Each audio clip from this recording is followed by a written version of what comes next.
Bighorn Basin, Wyoming, September 1903.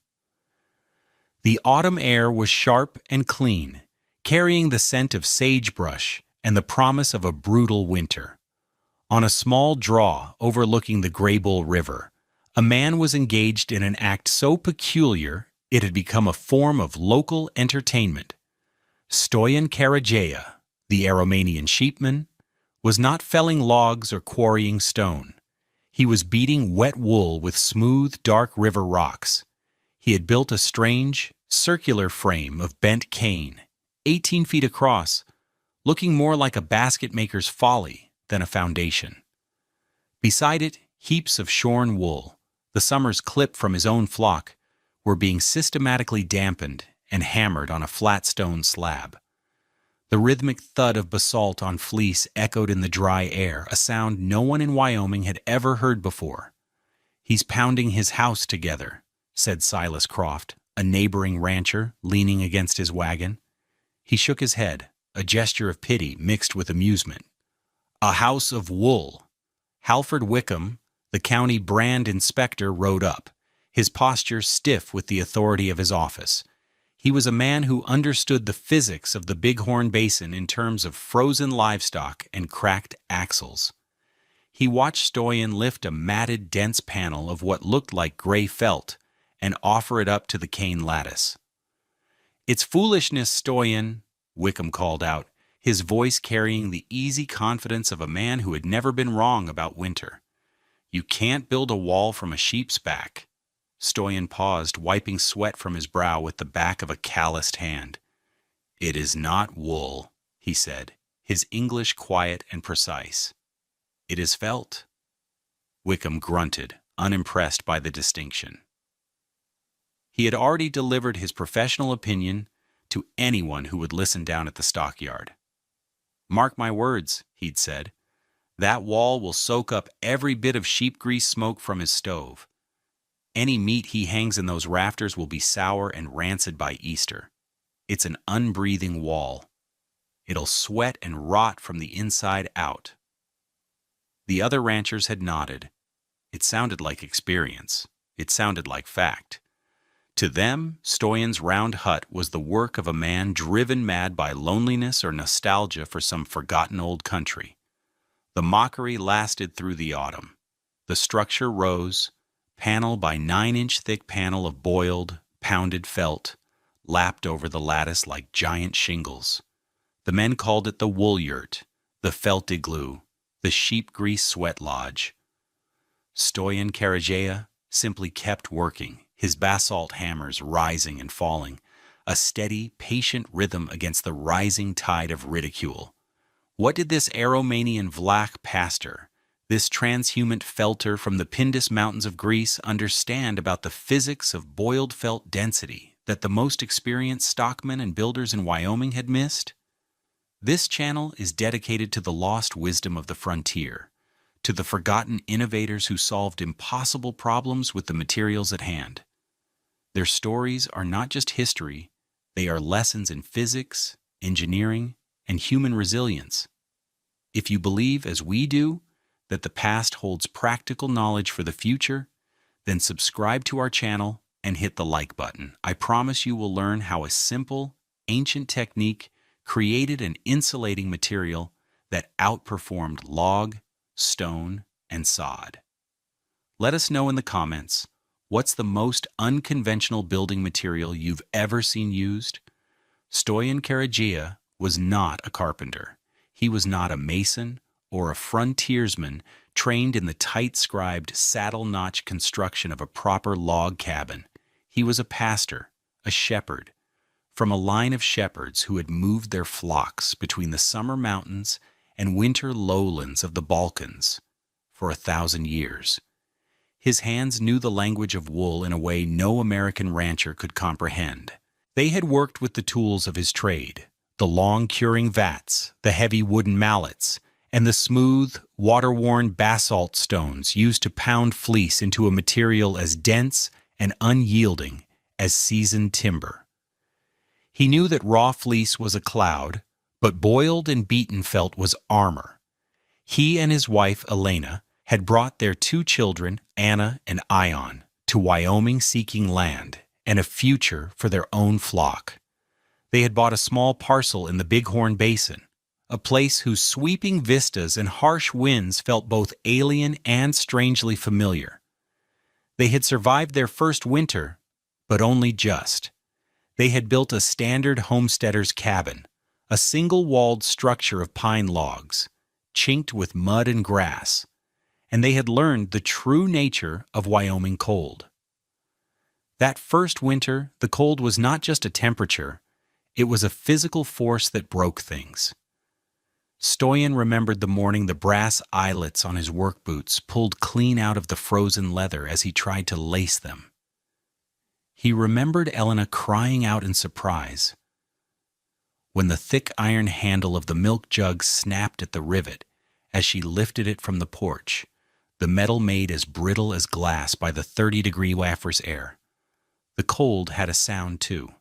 The cast-iron dough hook of Elena's mixer, a treasured item brought all the way from the old country, didn't scrape the mixing bowl. It rang against it with a high, clear chime, like a struck bell.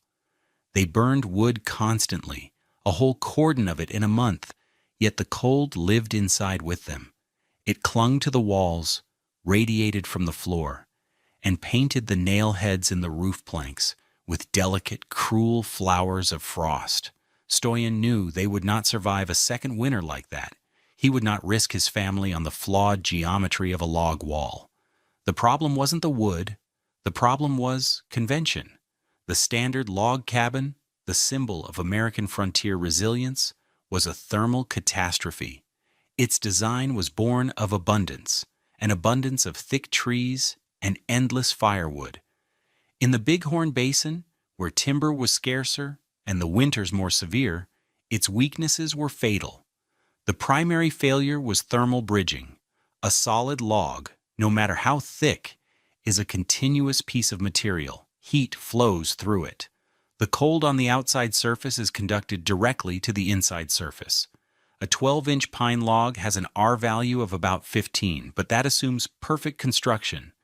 In reality, every knot, every check, every imperfection was a highway for heat to escape. The real enemy, however, was air infiltration. The spaces between the logs were sealed with chinking, a mixture of mud, clay, moss, or whatever was available. As the green logs dried and shrank over the first few years, and as the house settled, tiny gaps would open. In a normal climate, these were drafts. In a Wyoming winter, they were daggers of cold. At 20 degrees, a 5 H wind could force enough cold air through a hairline crack to nullify the heat from a pound of burning wood.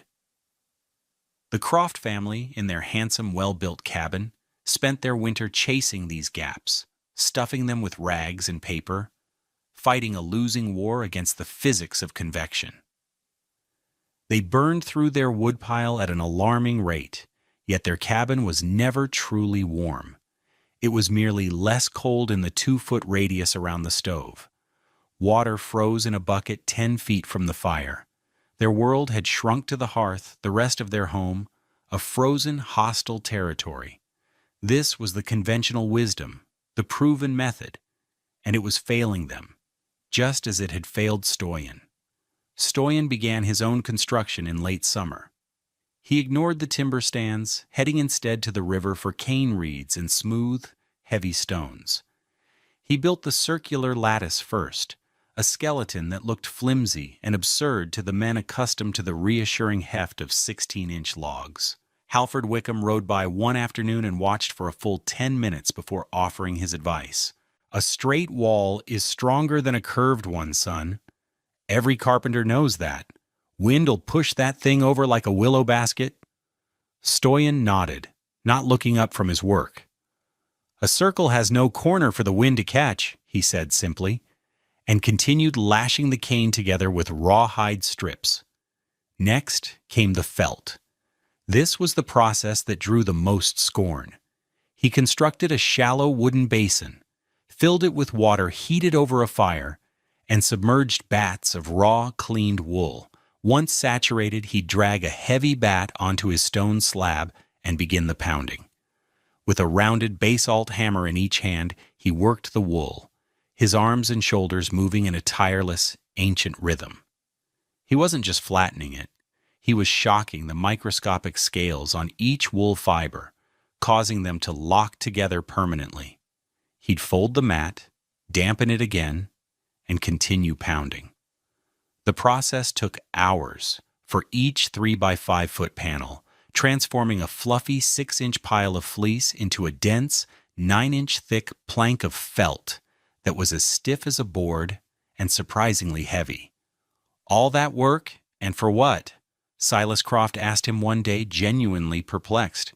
You could have 2 walls of my cabin up in the time it takes you to make one of those wool blankets.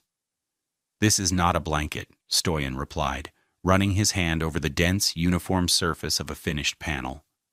This is a wall. He fastened the panels to the outside of the cane lattice, overlapping them like immense shingles. He sealed the joints with a paste of lanolin and lime. Inside, he lined the entire structure with tanned sheepskins. The fleece turned inward, creating a soft, insulated surface. For the roof, he created a layered, conical structure of 5 progressively smaller felt panels, ensuring no seam was exposed to the sky. The final step was the outer skin. He mixed a thick render of lime, sand, and horsehair, and plastered the entire exterior, working the mixture into the fibrous surface of the felt. When it dried, it was a hard, seamless, off-white shell. The round, domed structure looked like a piece of the old world dropped into the Wyoming landscape. It had no sharp edges, no visible joints, just a smooth, curved surface. Wickham made his final inspection when it was done, walking around it slowly and shaking his head. He delivered his ultimate professional objection. I'll give you this, Stoyan. It's tight. Too tight. A house has to breathe. All the moisture from your cooking and your breath is going to get trapped in that wool. It'll be a damp, stinking mess by January. And like I said, that smoke is going to ruin your meat. He was not being cruel. He was applying the lessons of his environment. He was also completely wrong. Stoyan Karagea understood a principle of thermal dynamics that his neighbors, for all their practical experience, had missed. The problem wasn't keeping cold out. It was keeping still air in. He hadn't built a wool house. He had built a house of trapped air. The genius was in the pounding. Raw, carded wool is an excellent insulator, familiar to anyone who's worn a wool sweater. Its insulating power comes from the air trapped between its chaotic fibers. However, this air is not truly still. It can move within the matrix of fibers, and over a large enough area, convection currents can form, reducing its effectiveness. Furthermore, it can hold moisture, which is a catastrophic conductor of heat. Stoyan's boiled and pounded felt was a different material entirely.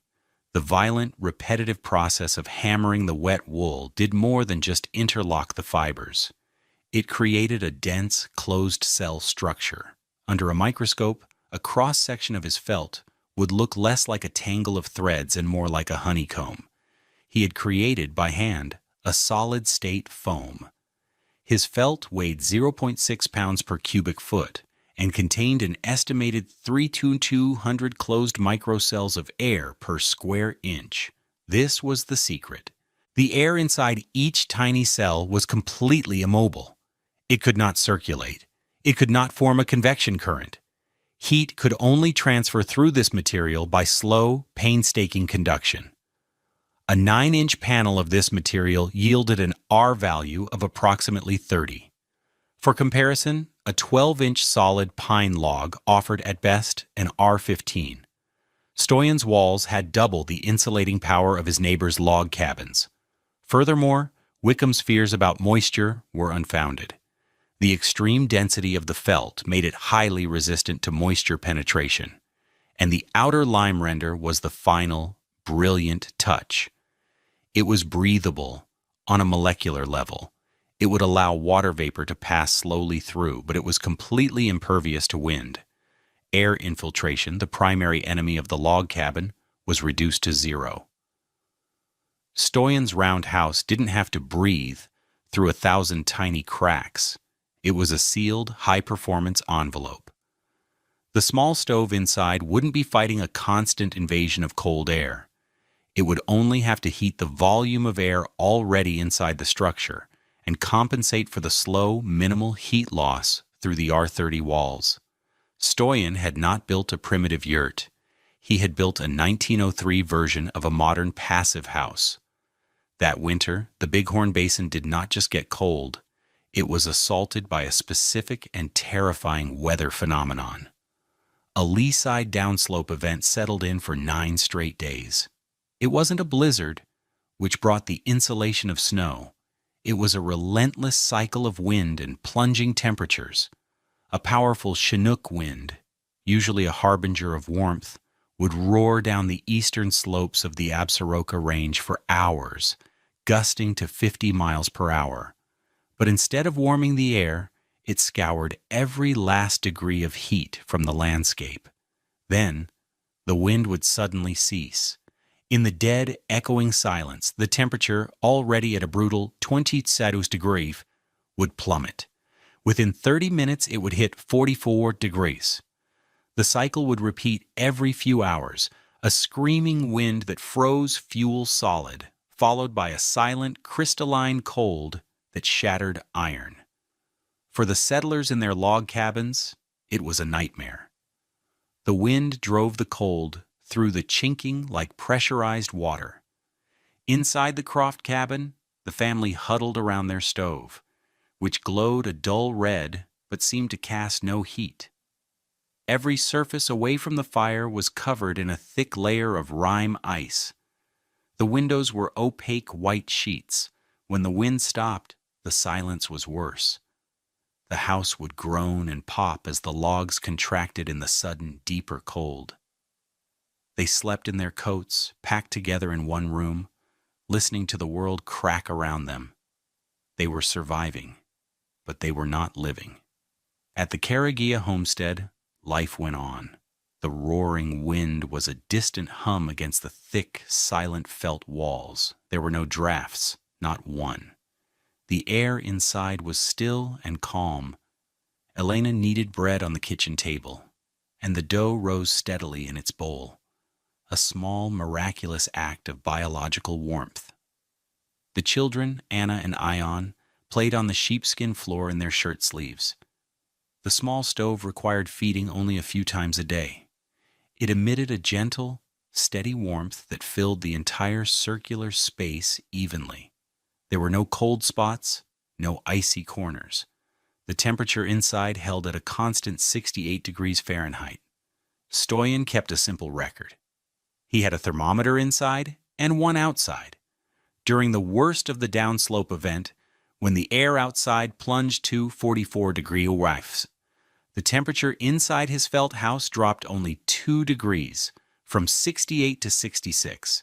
Over the 4 hours, the stove was left to die down to coals. The contrast was not just a number, it was the difference between life and a slow siege.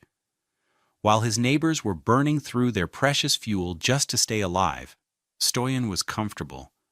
His innovation was not just working, it was defeating the worst winter the basin had seen in a decade. On the 7th day of the cold spell, Halford Wickham was making his rounds, a grim duty of checking brands on livestock that had frozen in the fields. It was a way of auditing the ruin. He was 2 miles from the Karagia draw when the cold found its next victim. With a sound like a pistol shot, a spoke on his wagon's rear wheel cracked, the old wood contracting beyond its limit. The wheel buckled, and the wagon lurched to a halt. He was stranded. The wind was rising again, and the sky was a hard, pale gray. He was a capable man, but he knew the odds. A man on foot in this weather was a poor bet. He saw the wisp of smoke from Stoyan's chimney and began to walk.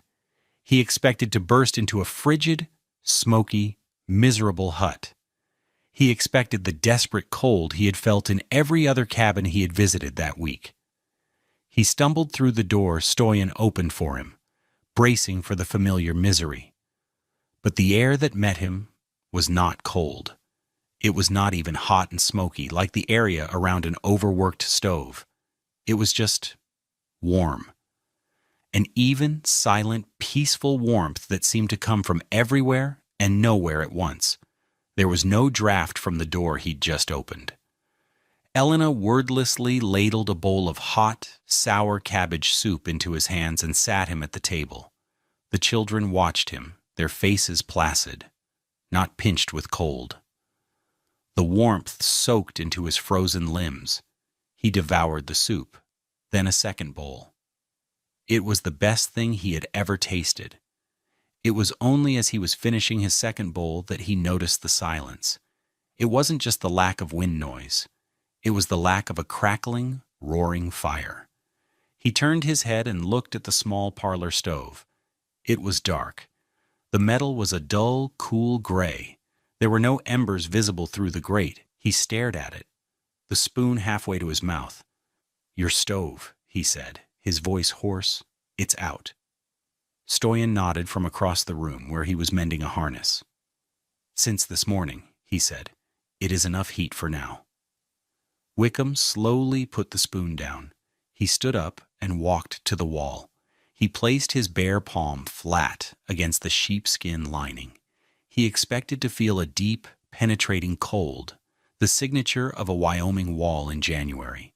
He felt nothing. It was neutral. It felt like the inside of his own coat. It was not radiating cold. It was not radiating anything. It was simply there, a barrier. Absolute. His eyes scanned the room, trying to reconcile his lifetime of experience with the evidence of his senses. He saw a small shelf near the wall. On it sat several jars. One contained a light yellow substance. He recognized it immediately. Beeswax candle blanks, melted down and stored for later use. At the Croft Ranch and at every other ranch, their emergency candles were contorted. Frozen drips, the wax having solidified in waves as the ambient temperature fluctuated. Here, in Stoyan's house, the surface of the wax in the jar was perfectly flat, smooth, and level, as if it had been poured in a warm room and left to cool undisturbed. It was pourable. It was proof. A small, mundane detail that testified to a miracle of physics. Wickham turned back to Stoyan, the arrogance and certainty gone from his face, replaced by a profound and unsettling awe. He finally understood. The wool, the circle, the pounding. It wasn't madness. It was genius. "My God, Stoyan," he said, his voice barely a whisper. "You didn't build a wall. You built a fleece that never forgot the river." The story of Halford Wickham's conversion spread faster than a prairie fire. When the brand inspector, a man whose opinion on the practical matters of survival was held as gospel, began telling people that the strange Romanian's felt hut was the warmest place in the Bighorn Basin, people listened. Wickham didn't just recant his old criticisms. He became an evangelist for the new method. He described the silent, even warmth, the cold stove, and the perfectly flat surface of the beeswax. He used his authority not to mock, but to teach. That spring, the Bighorn County Stock Growers Association, of which Wickham was a respected member, published its annual circular on winter shelter improvements.